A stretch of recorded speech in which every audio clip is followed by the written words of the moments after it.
तो यहाँ पर लेके आ चुके हैं कक्षा 10वीं वालों के लिए। जी हाँ, गणित के त्रैमासिक परीक्षा के लिए महत्वपूर्ण क्वेश्चन, बहुत ही महत्वपूर्ण क्वेश्चन है और वेरी मोस्ट इंपोर्टेंट क्वेश्चन मैंने यहाँ पर शामिल कर लिए बच्चों। यहाँ पर हम चैप्टर फर्स्ट और चैप्टर सेकंड के सारे मोस्ट इंपोर्टेंट क्वेश्चन हम पढ़ने वाले हैं बच्चों। ठीक है, 2 वीडियो में प्रोवाइड करूंगा बच्चों। 2 चैप्टर के इस वीडियो में मैंने सारे क्वेश्चन कवर कर लिए हैं और नेक्स्ट जो वीडियो आएगा चैप्टर 3 और चैप्टर 4 के हम कंप्लीट कर लेंगे बच्चों। ठीक है, तो ये वाले सारे क्वेश्चन आपको अच्छे से पढ़ लेने हैं ताकि त्रैमासिक में आप अच्छे से नंबर यहाँ पर ला पाओगे। ठीक है बच्चों, तो पहला क्वेश्चन देखते हैं बच्चों। यहाँ पर पहला क्वेश्चन है मोस्ट इंपोर्टेंट। देखो, यूक्लिड विभाजन एल्गोरिथम का प्रयोग आपको यहाँ पर करना है और एचसीएफ आपको यहाँ पर ज्ञात करना है बच्चों। ठीक है, तो आइए इस क्वेश्चन को हल करते हैं बच्चों। यहां से लिखेंगे बच्चों हल। ठीक है, यूक्लिड विभाजन प्रमेय का हम क्या होता है बच्चों, हम पहले क्या देंगे, भाग देंगे बच्चों। जब तक हमें शेषफल नहीं मिल जाता तब तक हम भाग देते रहेंगे बच्चों। ठीक है, तो यहाँ पर भाग हम साइड में भी दे सकते हैं। यहाँ पर बता देता हूँ मैं आपको, बड़ी संख्या को बीच में ले लेना है, सीधे से आपको यही करना है और छोटी संख्या से आपको भाग दे देना बच्चों। ठीक है, ये रफ कायदे कर रहा हूँ बच्चों मैं। ठीक है, भाग दो कितनी बार जाएगा, यहाँ से भाग दो बच्चों कितनी बार जाएगा। देखो 135 एकम 135, 135 दुआ तो ज़्यादा हो रहा है, शायद 270 ऐसे कुछ हो रहा है, तो वो एक बार जाएगा। कितने आएगा, 135 आएगा। ठीक है, घटा लो बच्चों। देखो 5 में 5 गए तो 0, यहाँ पर उधार लेना पड़ेगा बच्चों हमको। यहाँ हो गए 12। अब 12 में से आपका 12 में से 3 गए तो कितना बचा, जल्दी से बता दो, 9। और यहाँ पर तो 0 हो गया बच्चों। ठीक है, यहाँ पर कुछ नहीं बचा। देखो हमारे पास शेषफल क्या प्राप्त हो गया बच्चों, 90। लेकिन हमें शेषफल जब तक 0 नहीं मिल जाता तब तक हमें भाग देता है। ठीक है, अब फिर यूक्लिड विभाजन एल्गोरिथम का प्रयोग करेंगे। ठीक है, तो ये संख्या बीच में आ जाएगी, यानी कि 135 यहाँ पर ले लो। ठीक है, अब भाग दो कितनी बार जाएगा बच्चों, एक बार जाएगा कि 2 बार, एक बार जाएगा बच्चों भाग। कितना आएगा, 90।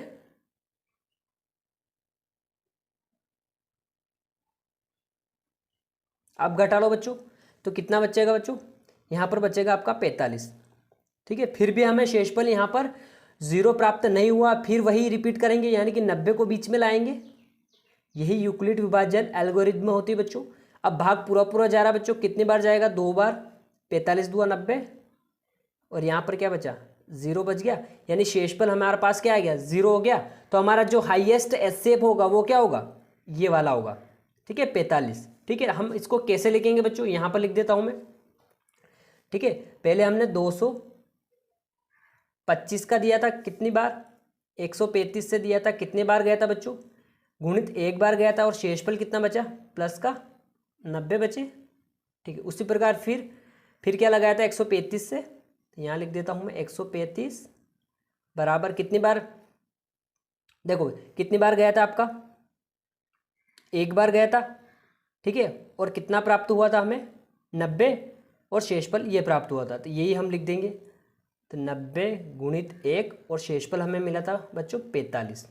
ठीक है, फिर एक और स्टेप लिखेंगे बच्चों, 90 वाली। ठीक है, यहाँ से लिख देता हूँ 90 इक्वल्स टू कितनी बार, 2 बार गया था आपका, 45 आए थे। ठीक है बच्चों, कितनी बार गया था, यहाँ पर आए थे आपके 45 इंटू, ठीक है, 90 में 45 का दिया था, 2 बार गया, और शेषफल क्या बच गया आपका, 0 बच गया। ठीक है, तो आपका हाईएस्ट कॉमन फैक्टर क्या होगा, यानी कि एचसीएफ जो होगा बच्चों 45 हो जाएगा इसका। ठीक है, ये वाला। ठीक है, ऐसे ही आपको एग्जाम में करना है बच्चों, पूरे नंबर आपको मिल जाएंगे। ठीक है, नेक्स्ट क्वेश्चन देखते हैं बच्चों। देखो बच्चों, क्वेश्चन नंबर 2 पढ़ेंगे। देखो, दर्शाइए कि यदि कोई धनात्मक विषम पूर्णांक 6q + 1, 6q + 3 व 6q + 5 के रूप का होता है, जहां q कोई पूर्णांक है। ठीक है बच्चों, बहुत ही इजी कॉन्सेप्ट है, सिर्फ आपको समझना है अच्छे से। ठीक है, तो आइए शुरू करते हैं इस क्वेश्चन को बच्चों। सबसे पहले लिखेंगे हल। ठीक है, हल। ठीक है, देखो बच्चों, यहां पर क्या होता है, हमारा एक फॉर्मूला यहां पर होता है, a बराबर BQ + R, ये वाला फॉर्मूला हमारा होता है। ठीक है, तो हमारे पास जो मान है बच्चों, क्या मान है हमारे पास, 6q + 1 6 क्यूब + 3 6 क्यूब + 5, यानी कि हमें पता चल रहा है बच्चों कि b की जगह क्या हमारे पास 6 है। ठीक है, b की जगह हमारे पास क्या है बच्चों 6 है। ठीक है, तो अर्थात यहाँ पर क्या लिख सकते हैं हम, ठीक है, यानी कि b बराबर आपके पास क्या है 6। ठीक है, 6 है। अब यहाँ पर क्या होता है बच्चों, माना एक विषम पूर्णांक जो 6 से बड़ा है। ठीक है, 6 से बड़ा है। ठीक है, ये ए जो है ना विषम पूर्णांक है, ये 6 से बड़ा है आपका। ठीक है, 6 से बड़ा है, तो यहाँ पर लिखेंगे यूक्लिड विभाजन प्रमेय का द्वारा क्या होगा, यहाँ पर जो आर का मान होगा बच्चों वो कितना होगा, 6 से छोटे होगा। ठीक है, 6 से बड़ा नहीं होगा, यानी कि 0 1 2 3 4 5। ठीक है, आर का मान ये वाला हो सकता है बच्चों। ठीक है, आर का मान क्या होगा, बी से छोटा होगा लेकिन बी से बड़ा नहीं होगा बच्चों।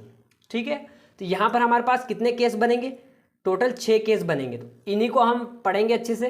देखो केस फर्स्ट में क्या होगा बच्चों, यहाँ लिख सकते हो आप केस फर्स्ट, यानी कि यहाँ पर रखेंगे आर बराबर 0 रखेंगे। ठीक है, आर बराबर क्या रखेंगे 0 रखेंगे, तो क्या हो जाएगा बच्चों, ए बराबर बी की जगह हमें 6 रखना है, क्यू एज इट इज +0। ठीक है, 0, तो यहाँ पर जो ए का मान आएगा बच्चों क्या आ जाएगा 6q। ठीक है, 6q, तो ये तो क्या है बच्चों एक सम संख्या है, सम संख्या। ठीक है, 6q क्या है, एक सम संख्या है। ठीक है, जब सम और सम को जोड़ेंगे तो सम संख्या ही प्राप्त होगी। तो हमें तो विषम प्राप्त करनी बच्चों, तो यहाँ पर केस सेकंड हम लगाएंगे, फिर ये हो जाएगा आपका केस सेकंड, यानी कि फिर आर का मान हमें 1 रखना है बच्चों। ये हो जाएगा ए बराबर 6q + आर का मान क्या रखेंगे 1। ठीक है, अब देखो ये क्या होगी, विषम होगी, क्योंकि सम संख्या में जब हम सम संख्या में क्या करेंगे, जब विषम को जोड़ेंगे तो हमें विषम ही प्राप्त होगी बच्चों। तो ये विषम संख्या है आपकी, ये विषम संख्या हो जाएगी बच्चों आपकी। ठीक है, तो ये आपकी समीकरण 1 हो जाएगी बच्चों। ठीक है, क्योंकि विषम विषम संख्या हमें यहाँ पर प्राप्त करनी है। केस यहाँ पर थर्ड हो जाएगा बच्चों आपका, केस थर्ड, यानी कि आर का मान क्या रखेंगे बच्चों 2 रखेंगे। ठीक है, तो ये हो जाएगा ए बराबर 6q + 2। ठीक है, ये क्या कौन से प्राप्त होगी बच्चों, जब सम को सम में जोड़ेंगे तो बच्चों सम ही प्राप्त होगी, तो ये हो जाएगी सम संख्या। ठीक है, तो हमें तो विषम चाहिए। चलो और अगला केस देखते हैं बच्चों, यहाँ पर आपका केस 4, यानी कि आर का मान हम रखेंगे यहाँ पर 3 बच्चों। ठीक है, तो ए बराबर 6q + 3। अब देखो जब किसी भी सम संख्या में हम विषम को जोड़ेंगे तो हमें क्या प्राप्त होगी, विषम संख्या प्राप्त होगी बच्चों, विषम संख्या। ठीक है, तो विषम हम प्राप्त होगी, ये हमारा समीकरण नंबर 2 हो गया बच्चों। यहाँ पर अगला केस देखते हैं बच्चों। ठीक है, केस 5 हो जाएगा, ये 4 था सॉरी, ये 5 हो जाएगा आपका केस, यानी कि आर का मान क्या रखेंगे 4 रखेंगे बच्चों, यानी कि ए बराबर 6q + 4। ठीक है, अब देखो ये भी सम है, ये भी सम है, सम सम को आपस में जोड़ेंगे तो क्या होगा बच्चों, सम ही हमें मिलेगा। ये सम संख्या है आपकी। ठीक है, एक केस और हम सोल्व कर लेंगे बच्चों, केस 5। ठीक है, केस 6 सॉरी, लास्ट बचा आपका केस 6, यानी कि आर का मान हमें क्या रखना है 5 रखना है। तो ए बराबर 6q + 5। अब देखो जब सम को विषम में जोड़ेंगे तो बच्चों हमें विषम संख्या प्राप्त होगी, ये हो जाएगी विषम संख्या। ठीक है, ये आपका क्या हो जाएगा समीकरण नंबर 3। ठीक है, तो आपको क्या लिख देना है बच्चों, समीकरण 1 व समीकरण 2 व समीकरण 3 से स्पष्ट है कि धनात्मक विषम पूर्णांक क्या होगा 6q + 1 6q + 3 6q + 5 के रूप का होता है। ये आपको लिख देना है, जो क्वेश्चन में दर्शाया गया है ये लिख देना है। बाकी आपको इसी टाइप से क्वेश्चन करना है बच्चों। ठीक है, बहुत ही ईजी कॉन्सेप्ट है, सिर्फ आपको आर के मान यहाँ पर दर्शाने हैं। जैसे आर का मान यहाँ पर कितना है 0 1 2 3 4 5 तक थे, क्योंकि बी से हमेशा आर का मान छोटा होता है बच्चों। ठीक है, तो ये हमने सारे केस यहाँ पर सोल्व कर लिए बच्चों। ठीक है, आइए नेक्स्ट क्वेश्चन देखते हैं। नेक्स्ट क्वेश्चन है बच्चों क्वेश्चन नंबर 3, निम्न युग्मों के एचसीएफ व एलसीएम ज्ञात कीजिए तथा जांच कीजिए कि दो संख्याओं का गुणनफल बराबर एचसीएफ इंटू एलसीएम है कि नहीं, ये बताना है। सबसे पहले हम इसका एचसीएफ और एलसीएम ज्ञात करेंगे बच्चों। ठीक है, फिर एचसीएफ एलसीएम का गुणा आपस में करेंगे और इन दोनों संख्याओं को आपस में गुणा करके ये संख्या बराबर आ रही कि नहीं आ रही, वो हमें यहाँ पर जांच करना है। ठीक है, सवाल सोल्व करेंगे तो आपके समझ में आ जाएगा। देखो यहाँ से करेंगे हल। ठीक है, आप पहले एलसीएम निकाल लो इन दोनों का, एलसीएम भी निकाल सकते हो बच्चों। ठीक है, एलसीएम निकालने के लिए आपको यहाँ पर एलसीएम निकाल लेते हो बच्चों। ये 26 का हो गया जा, और यहाँ पर 91 का अलग से निकाल लो। ठीक है, यहाँ से 2 से देंगे बच्चों, कितनी बार जाएगा, 2 एकम 2, 2 त्रिया 6, फिर 13 का 13 में। ठीक है, यहाँ से कितना जाएगा बच्चों, 7 का चला जाएगा, 7 एकम 7, कितना बचा 2, 7 त्रिया 21। ठीक है, ये हो गया एलसीएम। ठीक है, तो यहाँ पर लिख देंगे बच्चों 26 को हम कैसे लिख सकते हैं, 2 गुणा 13, और यहाँ पर 91 को भी हम लिख देंगे बच्चों 7 गुणा 13। ठीक है, अब यहाँ पर निकालेंगे एचसीएफ। ठीक है, देखो एचसीएफ बच्चों क्या होता है, हाईएस्ट कॉमन फैक्टर होता है, यानी इन दोनों में जो हाईएस्ट कॉमन आ रहा है वही आपका एचसीएफ होगा, यानी कि ये वाला दोनों में आ रहा है, तो एचसीएफ हो जाएगा इसका 13 बच्चों। अब एलसीएम निकालेंगे। ठीक है, एलसीएम का मान क्या होगा, जो जो बची संख्या वो लिख लो पहले, 2 गुणित 7। ठीक है, गुणित और एचसीएफ आपको यहाँ पर ऐड करना है। ठीक है बच्चों, अब हमें क्या करना है, इनका आपस में गुणा कर लेना है। ठीक है, यहाँ पर एलसीएम आपका निकल के आ जाएगा। देखो 7 दूआ 14, 14 में जब हम 13 का गुणा करेंगे बच्चों तो कितना मिल जाएगा हमें, जल्दी से बता दो,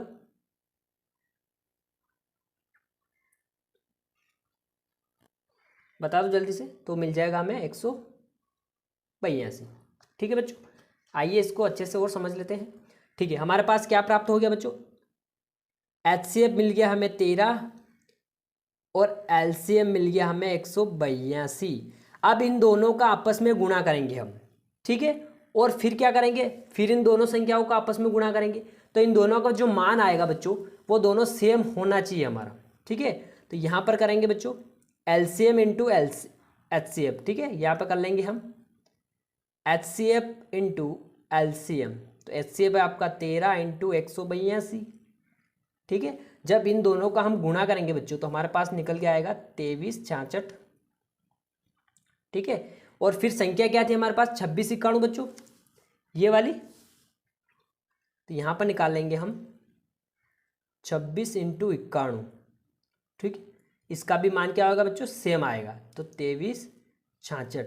तो हम यहाँ पर कह सकते हैं बच्चों कि दोनों संख्याओं का जो गुणनफल है वो एलसीएम और एचसीएफ के गुणनफल के बराबर होता है बच्चों। ठीक है, दोनों इक्वल हो गई तो हमारा बिल्कुल सत्य हो गया, यही आपका फाइनल आंसर बच्चों, यही हमारे यहाँ पर जांच होगी बच्चों। ठीक है, ऐसे ही आपको करना है एग्जाम में। ठीक है, नेक्स्ट क्वेश्चन देखते हैं बच्चों।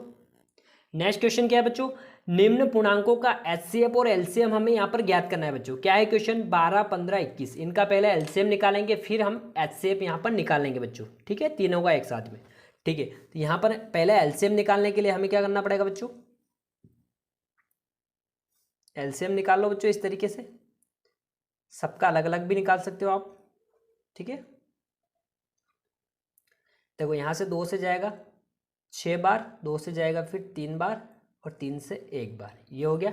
फिर यहाँ से जाएगा 3 से 5 बार, 3 5 15, फिर 5 एकम 5, फिर जाएगा 3 से, 3 7 21, फिर 7 से 1 बार।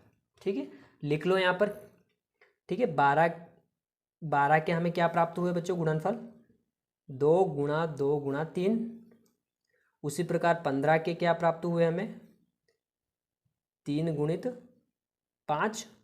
फिर 21 के हमें क्या प्राप्त हुए बच्चों, 3 गुणित 7। ठीक है, अब निकालेंगे बच्चों इसका एचसीएफ।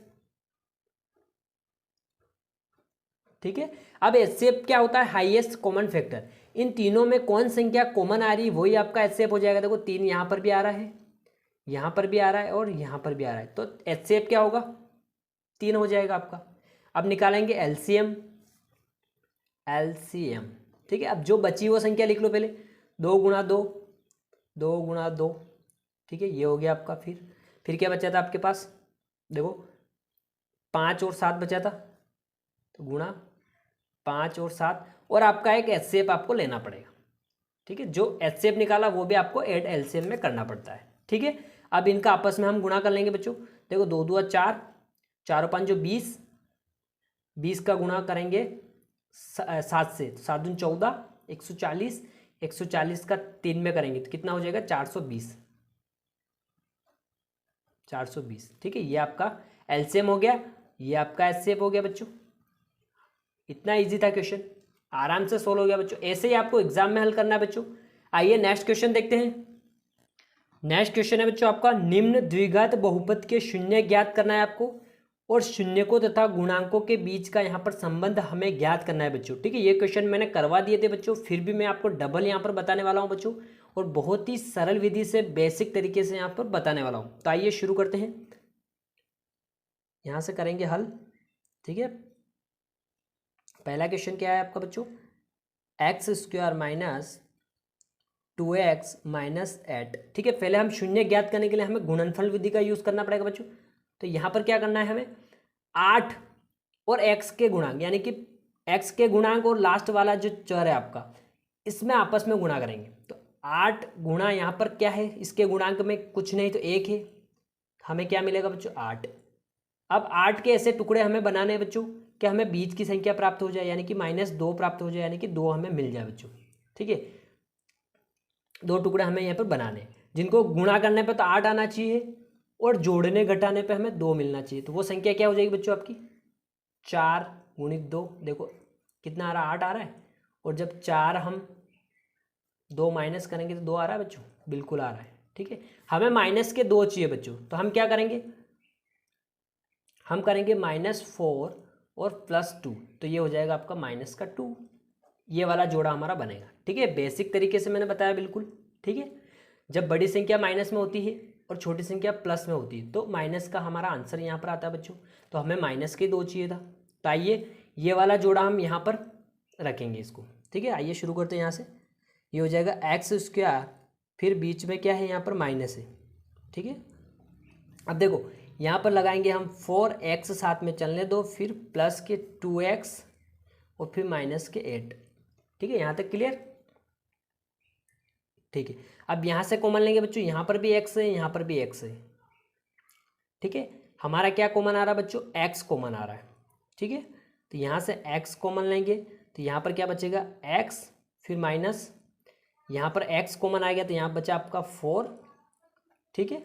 फिर आगे चलते देखो प्लस है तो प्लस लगा दो, यहाँ से क्या कॉमन आएगा बच्चों, 2 कॉमन आएगा, क्योंकि 2 का भाग 8 में आराम से जा रहा है, 2 चौक 8, तो यहाँ से 2 कॉमन ले लो, x एज इट इज, ये प्लस ये माइनस आपस में हो जाएगा माइनस, और 2 चौक 8, यहाँ तक क्लियर, ठीक है। नेक्स्ट आगे बढ़ते हैं फिर, ठीक है। जो कॉमन आया वो लिख लो पहले, x -4 कॉमन है आपका, दोनों में से निकाल लिया हमने, जो बचा है वो लिख लो, x + 2 बचा है, ठीक है।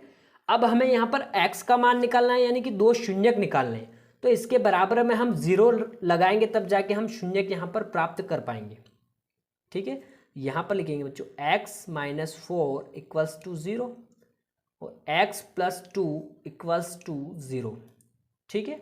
अब देखो यहाँ से x जब बराबर से आएगा तो ये माइनस का है, ये प्लस का हो जाएगा, तो एक शून्यक हमें ये मिल गया बच्चों, बहुत ही सरल विधि से। और x शून्यक हमें क्या मिल जाएगा, ये प्लस का है तो बराबर से उधर जाएगा तो माइनस का हो जाएगा बच्चों। ये दोनों शून्यक हमें मिल गए। अब शून्यक की हमें यहाँ पर जांच करनी है, तो सबसे पहले हम लिखेंगे ABC में, आपको बता देता हूँ बच्चों, ठीक है। A बराबर क्या रखना है आपको, B बराबर क्या रखना है, और C बराबर क्या रखना है। देखो A बराबर क्या रखेंगे, x के गुणांक में क्या है, कोई संख्या नहीं है तो 1 रख दो। B बराबर क्या रखेंगे बच्चों, -2 दे रखा है। C बराबर क्या है बच्चों, -8, ये -8, ठीक है। तो आइए शुरू करते हैं, संबंध यहाँ पर बताना हूँ।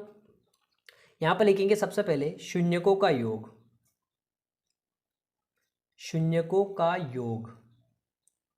ठीक है, क्या होता है alpha plus beta, alpha plus beta ही होता है बच्चों। ठीक है, इसके बराबर में क्या होता है माइनस का बी अपॉन ए, ये इसका फॉर्मूला होता है। ठीक है, आइए शुरू करते हैं बच्चों। अल्फा प्लस बीटा क्या है आपके पास, यानी कि दो शून्य क्या है 4, बीच में प्लस है, और ये क्या है आपका माइनस का 2। ठीक है, ये भी साथ में चलने दो, माइनस बी, और यहाँ पर बी का मान क्या है देखो -2, तो यहाँ पर हो जाएगा माइनस और -2 बटा ए का मान क्या है बच्चों 1, ये 1। ठीक है, अब यहाँ पर क्या बचेगा 4 माइनस प्लस, यानी प्लस माइनस हो जाएगा माइनस का 2, यहाँ पर क्या हो जाएगा बच्चों प्लस प्लस माइनस 2 1। ठीक है, ये हो जाएगा आपका फिर 2, और यहाँ पर बचेगा आपका 2, तो दोनों मान हमारा क्या हो गया बच्चों इक्वल आ गया बच्चों। दोनों मान जब इक्वल आ जाए तो हमारा संबंध बिल्कुल सत्य है, यही इसका फाइनल आंसर है शून्यकों का योग का। अब क्या क्या करेंगे हम शून्यकों का गुणनफल करेंगे। ठीक है, यहाँ से लिखेंगे शून्यकों का गुणनफल, शून्यकों का गुणनफल। ठीक है, ऐसे लिखना आपको एग्जाम में, अगर क्वेश्चन आएगा ही सही है साथ 100% क्वेश्चन आएगा। क्या होता है अल्फा इंटू बीटा, इसका मान होता है बच्चों सी अपॉन ए, ये मान होता है। ठीक है, इसके बराबर में। तो आइए इसको हल कर लेते हैं। अल्फा बीटा हमारे पास क्या है बच्चों, एक तो 4 है और गुणा है बीच में, तो गुणा लगा दो, एक -2 है आपका। ठीक है, सी का मान कितना है माइनस का 8। ठीक है, और ए का मान क्या है बच्चों 1। देखो 4 का हम जब 2 में गुणा करेंगे कितना हो जाएगा 4 दूनी 8, लेकिन माइनस लग रहा है तो माइनस का 8, इधर भी माइनस का 8 हो गया बच्चों, 1 बट्टे में है तो कोई दिक्कत नहीं, यही फाइनल आंसर है आपका बच्चों। देखो दोनों मान हमारा सेम आ गया बच्चों, तो संबंध बिल्कुल सत्य हो गया बच्चों। बहुत इंपॉर्टेंट क्वेश्चन है ये, क्वेश्चन जरूर आएगा 100% बोल रहा हूँ मैं। ठीक है, आई होप कि आपको बहुत ही अच्छे से समझ में आएगा। नेक्स्ट क्वेश्चन करते हैं बच्चों। क्या है क्वेश्चन आपका 4s² माइनस 4s और माइनस का 1। ठीक है, ये वाला क्वेश्चन है आपका, सॉरी प्लस का 1 है यहाँ पर। ठीक है, ठीक है, अब देखो यहाँ पर फिर वही हम गुणनफल विधि से करेंगे बच्चों। पहली संख्या और लास्ट संख्या में गुणा करेंगे, यानी कि 4 गुणित 1, यानी कि 4 गुणा 1 कितना होता है बच्चों 4 होता है। अब 4 के ऐसे टुकड़े बनाओ बच्चों। ठीक है, 4 के ऐसे हमें टुकड़े बनाने बच्चों जिनको गुणा करने पे तो 4 आना चाहिए, और जोड़ने व घटाने पर हमें बीच की संख्या प्राप्त होनी चाहिए, यानी कि 4 हमें मिलना चाहिए। तो वो संख्या क्या हो जाएगी बच्चों 2 गुणित 2 बराबर कितना होता है बच्चों 2, और जब हम -2 और -2 को आपस में हम जोड़ेंगे बच्चों तो माइनस का 4 हमें मिल जाएगा। तो यही संख्या हमारी क्या है सही है, यानी कि यही जोड़ा हम यहाँ पर अप्लाई करेंगे बच्चों। ठीक है, जब -2 और -2 तो माइनस माइनस जुड़ते हैं लेकिन संख्या माइनस में आती है। ठीक है, इसी प्रकार से ये वाला जोड़ा हम यहाँ पर अप्लाई करेंगे, यहाँ से हल करेंगे 4s²। ठीक है, -2s फिर -2s प्लस का 1, इस 4s की जगह हमने ये वाला जोड़ा अप्लाई कर दिया बच्चों। ठीक है, जो भी डाउट हो मुझे कमेंट बॉक्स में ज़रूर बताना, अगर समझ में नहीं आ रहा तो फिर भी बता देना मेरे को कि सर समझ में नहीं आया, मैं फिर से बता दूंगा। ठीक है, अब देखो यहाँ पर क्या कॉमन आ रहा है बच्चों, यहाँ आपका 2 कॉमन आएगा, 2s कॉमन आएगा बच्चों। क्या आएगा 2s कॉमन, क्योंकि 2 का भाग इसमें भी जा रहा है और 2s हमें यहाँ पर मिल रहा है, तो 2s यहाँ से कॉमन लेंगे बच्चों, तो 2 2 4 2 बार गया और s बचा आपका, क्योंकि एक s यहाँ पर आ गया तो एक s तो बचेगा सही। फिर -2s कॉमन आ गया तो क्या बचा, कुछ नहीं बचा, तो एक तो आपको बचाना ही है, एक तो बचेगा सही। फिर माइनस यहाँ पर क्या कॉमन आ रहा है, कोई संख्या कॉमन नहीं आ रही, तो 2s। ठीक है,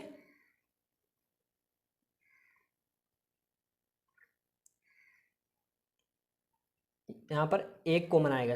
ठीक है, अब देखो माइनस प्लस क्या होता है माइनस का 1। ठीक है, देखो यहाँ समझना है, यहाँ पर हमने कॉमन कोई संख्या नहीं आ रही लेकिन एक कॉमन आ रहा था। ठीक है, इसलिए -1 हमने यहाँ पर कॉमन लिया, इस चीज़ का ध्यान रखना आपको। जो कॉमन आया वो लिख लो पहले 2s - 1, और जो बचा वो लिख लो 2s - 1। ठीक है, अब हमें शून्य ज्ञात करना है तो इसके बराबर में हम क्या रखेंगे, शून्य रखेंगे। तब जाके हमें शून्यक मिलेगा।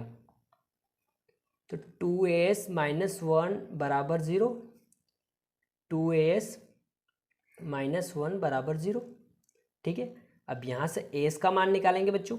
अब देखो ये प्लस का, सॉरी ये माइनस का, तो ये हो जाएगा प्लस का, और गुणे की संख्या बराबर से उधर जाती है तो बट्टे में चली जाएगी। ये हो गया एक मान। उसी प्रकार सेम ये भी मान सेम आ जाएगा आपका 1/2। ये दोनों शून्यक हमें यहाँ पर मिल गए बच्चों। ठीक है, दोनों शून्यक मिल गए बच्चों। अब यहाँ पर निकालेंगे ABC, A का मान, B का मान और C का मान निकाल लो। तो A का मान क्या है बच्चों, यहाँ पर आपका 4, यहाँ पर 4 रखना है आपको। B का मान क्या है बच्चों, -4। C का मान क्या है 1, ये 1 रख दिया। अब निकालेंगे बच्चों शून्यकों का योगफल। बहुत ही ईजी है, आप भी निकाल सकते हो। वीडियो को रोक के आप निकाल के देखना बच्चों, शून्यकों का योग क्या आपके सही होता है कि नहीं होता है। क्या होता है बच्चों, अल्फा प्लस बीटा, बिल्कुल सेम क्वेश्चन है जैसा हमने पिछली बार किया था वैसे ही है। ठीक है, ये होता है माइनस b/a। ठीक है, यही है। अल्फा बीटा क्या मिला था बच्चों हमें, 1/2 प्लस 1/2, माइनस b का मान क्या है -4, डबल माइनस है। ठीक है, ध्यान रखना डबल माइनस, एक तो फॉर्मूला में माइनस है और एक आपके मान में माइनस है, तो इस चीज़ का ध्यान रखना आप। ठीक है, मान वाला हमने यहाँ पर लिख दिया, फॉर्मूला वाला माइनस। ये आपका a का मान क्या है 4। ठीक है, अब इसको हम सोल्व कर लेंगे बच्चों। देखो 2 और 2 का एलसीएम कितना होता है बच्चों, 2 होता है। ठीक है, और 2 का भाग 2 में कितनी बार जाएगा, 1 बार जाएगा। 1 का गुणा ऊपर होगा तो 1 ही होगा बच्चों, फिर प्लस सेम उसी प्रकार यहाँ पर भी 1 होगा बच्चों। ठीक है, यहाँ पर देखो माइनस माइनस प्लस हो जाएगा तो 4/4। ठीक है, यहाँ पर हो जाएगा आपको बच्चों 2/2 और यहाँ पर होगा आपका 4/4। तो आप इसमें सब कैंसिल, 1 बचा 1 बचा, दोनों मान बच्चों सेम आ गया। तो हमारा क्वेश्चन क्या है, बिल्कुल 100% यहाँ पर क्वेश्चन सही है बच्चों। ठीक है, अब क्या करेंगे, शून्यकों का गुणनफल। ठीक है, वीडियो रोक के आप शून्यकों का गुणनफल निकालने की कोशिश करो बच्चों। शून्यकों का गुणनफल क्या होता है बच्चों, अल्फा इंटू बीटा बराबर इसका मान क्या होता है बच्चों, C/A। ठीक है, अल्फा बीटा आपके पास क्या है 1/2 गुणित 1/2 बराबर C का मान क्या है बच्चों आपके पास 1 और A का मान क्या है बच्चों 4। ठीक है, सोल्व कर लेते हैं बच्चों। ठीक है, देखो नीचे का नीचे गुणा कर लो, ऊपर का ऊपर कर लो, तो आराम से मान निकल के आ जाएगा। तो 1/4 आपको यहाँ पर मिल गया बच्चों, बिल्कुल सरल है ये तो, दोनों के मान सेम आ गए। यही आपका फाइनल आंसर है बच्चों। ठीक है, आई होप कि बहुत ही मजा आया होगा। नेक्स्ट क्वेश्चन देखते हैं बच्चों। देखो नेक्स्ट क्वेश्चन भी बहुत ही इंपॉर्टेंट है और एग्जाम में हर साल पूछा जाता है, चाहे त्रैमासिक हो, अर्धवार्षिक हो, चाहे आपकी मेन एग्जाम हो या फिर प्री बोर्ड है, सब एग्जाम में ये क्वेश्चन आते हैं। एक द्विघात बहुपद ज्ञात करना है आपको, जिसके शून्यकों का योग तथा गुणनफल क्रमशः दी गई संख्या है। ये आपका शून्यकों का योग दे रखा है, ये गुणनफल दे रखा है। तो हमें क्या ज्ञात करना है, बहुपद ज्ञात करना है। इस बार थोड़ा उल्टा सिस्टम है। हमने पिछले जो वीडियो सोल्व किया था उसमें क्या करना था, हमें ये दोनों ज्ञात करने थे। ठीक है, और बहुपद हमें दे रखा था, लेकिन इसमें मान दे रखा है, योग और गुणनफल दे रखा है, हमें बहुपद ज्ञात करना है बच्चों। तो बहुपद ज्ञात करने के लिए बहुत ही आसान तरीका है, मैं बताऊंगा आपको एक सूत्र, जिसके द्वारा आप आसानी से ये सोल्व कर लोगे बच्चों। ठीक, यहाँ पर लिखेंगे हल। एक सूत्र आपको याद रखना है बच्चों, जो आपको ये वाले क्वेश्चन करने में बहुत मददगार सिद्ध होंगे। देखो x² minus alpha plus beta x plus alpha into beta equals to 0। ये वाला फॉर्मूला अगर याद रख लिया ना, मैं गारंटी बोल रहा हूँ ये वाले क्वेश्चन आप चुटकियों में कर लोगे। ठीक है, बहुत सरल तरीका है। आइए शुरू करते बच्चों। देखो x² एज इट इज, फिर माइनस माइनस अल्फा बीटा का मान क्या है 1/4 है। ठीक है, 1/4 x as it is plus plus alpha into beta का मान क्या है -1 इक्वल्स टू 0। ठीक है, अब इसको हम सोल्व करेंगे बच्चों, बहुत ईजी है। देखो देखो यहाँ से क्या करेंगे बच्चों, एलसीएम ले लेंगे बच्चों। ठीक है, इसके बट्टे में कुछ नहीं तो 1 है, ठीक है, इसके बट्टे में कुछ नहीं तो एक ही है। ठीक है, 4 का एलसीएम इसमें लेंगे, कितनी बार जाएगा, 4 बार, तो ये कितना हो जाएगा बच्चों, 4x² माइनस, ठीक है। अब देखो यहाँ पर हो जाएगा फिर बच्चों आपका 1x प्लस 4 का इसमें चला जाएगा, तो ये हो जाएगा -4 = 0। ठीक है, आगे सोल्व करते हैं इसको। देखो ये हो जाएगा आपका 4x² माइनस एक एक्स मतलब x भी लिख सकते हो आप, प्लस माइनस -4 = 0। यही आपका क्या है, द्विघात समीकरण है बच्चों, यही आपका फाइनल आंसर है बच्चों। ठीक है, यहाँ पर बच्चों हमने क्या है, एलसीएम लिया बच्चों। ठीक है, जैसे इसके बट्टे में कुछ नहीं तो आप 1 रख सकते हो, इसके बट्टे में कुछ नहीं तो 1 रख सकते हो, फिर 1 और 4 का एलसीएम लेंगे तो बच्चों 4 ही आएगा, फिर 4 का गुणा हम ऊपर भी कर देंगे, ठीक है, यहाँ पर भी कर देंगे तो आपका फाइनल आंसर आ जाएगा। देखो नेक्स्ट क्वेश्चन में आप समझ जाओगे। ठीक है, क्या है क्वेश्चन, 4 और 1। ठीक है, फॉर्मूला वही आपको लगाना है। ठीक है, क्या है formula, x² minus alpha plus beta x plus alpha into beta.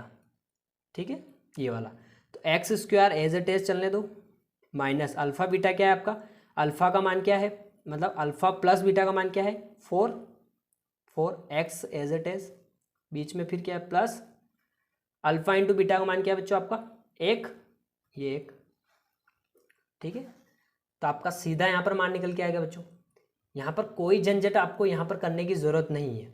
ठीक है, पूरी तरीके से आपका मान यहाँ पर निकल के आ चुका है बच्चों, तो फाइनल आपका यही आंसर है बच्चों। ठीक है, इतना इजी है बच्चों, 4x + 1, यही आपका द्विघात बहुपद है बच्चों।